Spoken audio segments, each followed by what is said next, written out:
गोजोन फुंबिलि एसबी बड निउज चेनेलखौ अनसायग्रा गासैबो रायजो राजा नोंथांमोननिसिम आंनि गोसो गोरबोनिफ्राय खुलुमनायखौ जासिहरग्रोनाय थाबाय आं सिबि रानि ब्रह्म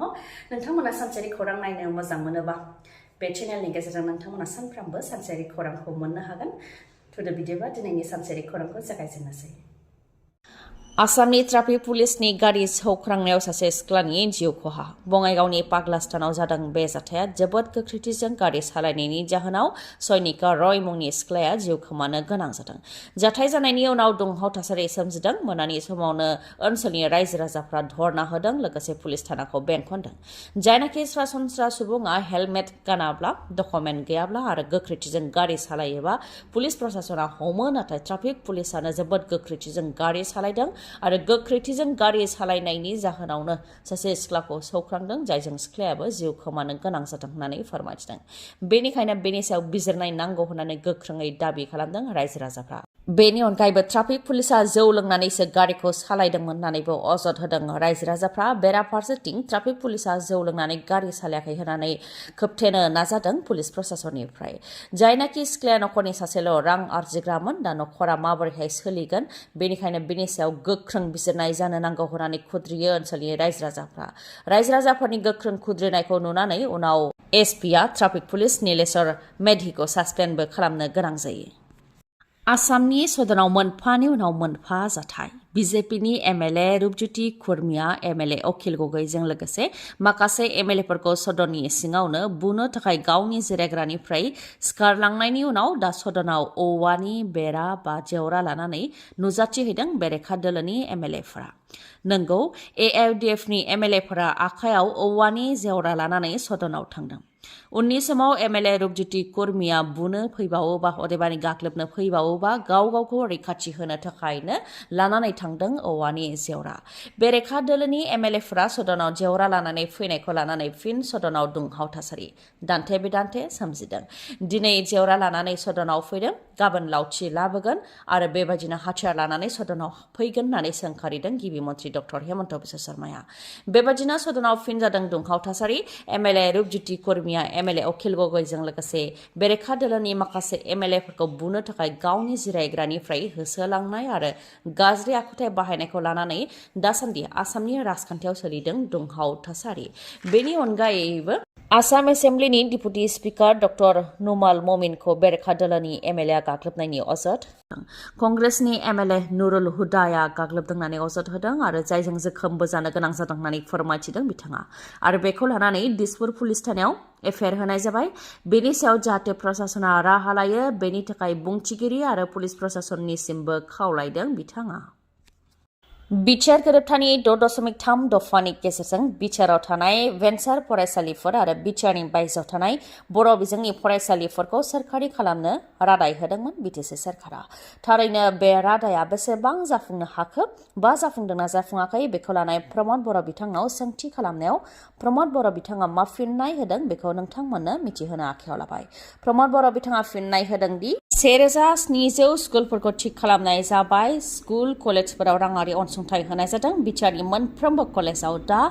स्मार्ट क्लासरुम जाबाय एपीएससी यूपीएससीनि थाखाय सुपार 50 बानायनाय जादों 10 फरायसाफोरखौ अहमदाबादाव थानाय इसरो दैथायहरनाय जादों स्पर्ट्सनि बेलायाव दुरान काप खुंदों आरो दा 3थि खेब खुंनो थांगासिनो दं होननानै फोरमायथिदों बेनि अनगायैबो 40 बियाबाव 40 अडिटोरियाम लुनाय जादों 2 स्टेडियाम बानायगासिनो 240 नलेज सेन्टार बानायनाय जादों 420 भिजिटिसि बानायनाय जादों आरो 1600 किल'मिटार लामा बानायनाय जादों बेनि अनगायैबो गोबां खामानि मावदों होननानै फोरमायथिदों बिटिसिनि गाहाय प्रमद बर' बिथाङा बिटिसिआव एक्साइज बिफान गैया आरो एक्साइज बिफानजों बिटिआर सरकारा जेबो लोब्बा गैया अब्लाबो बिटिआर सरकारा बिटिआरनि लाइसेन्स थानाय जौ गलादारफोरनिफ्राय रां बा खाजोना लानो नागिरदों जायखौ गनायनो हाया होननानै गोख्रोङै फोरमायथिदों दुलाराय बिटिसि आइएमएफएल गौथुमनिफ्राय मानास हादरारि पार्कआव थानाय दावमासा इक' रिजर्टआव बिटिसिनि 5 जिल्लानि लाइसेन्स थानाय जौ गलानि बिगोमाफोरनि जथुम्माया जिरायदों जेराव गोजाम आफादखौ सिफायनानै गोदानै दाफामनाय जादों होननानै फोरमायथिदों बिथांमोना फोरमायथिदों दि बिटिआर सरकारा मोनफ्रोम बिएलआव 2 रां बिदों जेरावनाखि आसाम सरकारा सिगांनिफ्रायनो खाजोना लाखादों नाथाय BTR सरकारा हरखाबै माबोरै 2 राङै लानो थाखाय लाइजाम हरदों बेनि सायाव रोखा खालामनानै होनो नांगौ होननानै फोरमायथियो बिथांमोना BTR सरकारनिफ्राय खाजोना लुबैनायखौ लानानै आसामनि गिबि मन्थ्रिजों लोगोसे कमिशनार लेभेलाव एक्साइज बिफाननि मन्थ्रि आरो BTCनि मोनबा जिल्लानि कमिशनार सुप्रिटेन्डेन्टनोबो गोसोखां बिलाइ गथायदों नाथाय बेनि जेबो फिननाय फैयाखै होननानै फोरमायथियो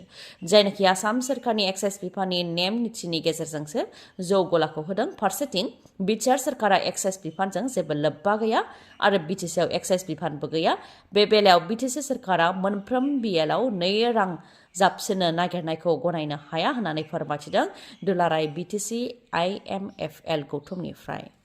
BTR गोरोबथानि दफाया 82 जौखोन्दो जाबाय माब्लाबा 90 जौखोन्दो मावफुं जाबाय होननानै BTCनि दैदेनगिरि दिल्लीनि दैदेनगिरि आरो आसामनि दैदेनगिरिफ्रा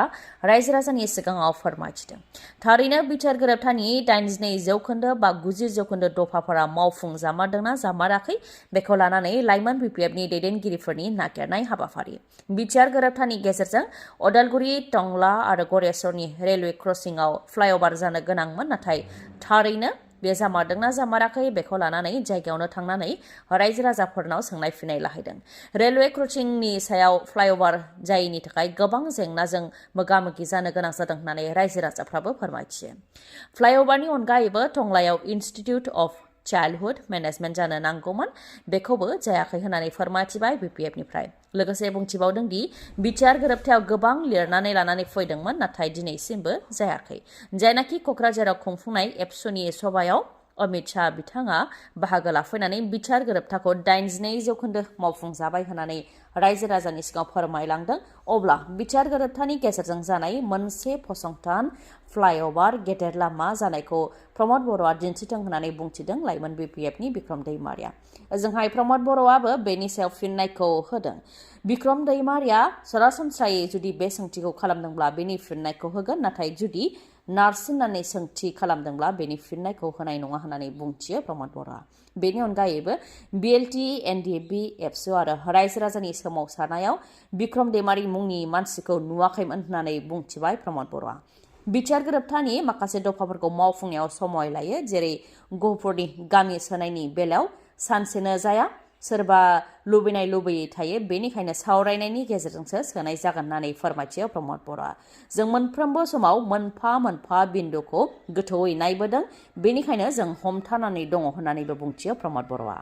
लक सभा आरो राज्य सभानि MP बारग' MPफोरनि सेलारि डेइलि एलावेन्स पेन्सन आरो एडिशनेल पेन्सनखौ बांहोनाय जाबाय थांनाय 2018 मायथाइनिफ्रायनो बांहोनाय जायाखैमोन नाथाय बेखौ दा बांहोनो थाखाय मिनिस्ट्रि अफ पार्लियामेन्टारि एफेयार्सनिफ्राय नटिफिकेशन फोसावबाय सिगांनि समाव 1 लाखमोन बेखौ बांहोनानै दा 1,24,000 खालामनाय जाबाय डेइलि एलावेन्सआ सिगांनि समाव 2,000 मोन बेखौ बांहोनानै दा 2,500 खालामनाय जाबाय पेन्सनखौ 25,000निफ्राय बांहोनानै 31,000 खालामनाय जाबाय आरो additional pension for every year service in excess of 5 इयार्सनिखौ 2,000निफ्राय 2,500 खालामनाय जाबाय आरो थांनाय 2023 मायथाइनि 1 एप्रिल दाननिफ्राय बेखौ साननाय जागोन गोजोननि नोगोर क'क्राझाराव ड्राग्स फालांगिरि सासेखौ हमनो हादों पुलिसआ 34 कन्टेनारजों लोगोसे नोगोद रां आरो माखासे मुवा बेसादखौ हमनो हादों क'क्राझार साइन्स कलेजनि मोखांनिफ्रायनो हमनो हादों दुथांनि पकेटनिफ्राय लोगोसे स्कुटिनिफ्राय बोखांनो हादों 34 कन्टेनारजों लोगोसे नोगोद रां आरो माखासे मुवा बेसाद हमजानाय ड्राग्स फालांगिरिनि मुङा बाहारुल पारमानिक आरो दुथाङा क'क्राझार भटगाव बदियागुरिनि थागिबि खौरांखौ जोबजासे नायनायनि थाखाय गोजोन्थों नोंथाङा दासिमबो SD बड' निउस चेनेलखौ साबस्क्राइब खालामनानै लायाखैबा गोख्रैनो साबस्क्राइबखौ खालामनानै लादो आरो बेल आइकनखौबो क्लिक खालामदो जाहाथे खौरां फोसावनाय लोगो लोगोनो नोंथांनाव गिबिसिन आंनि खौराङा सौहैयो गोजोन्थों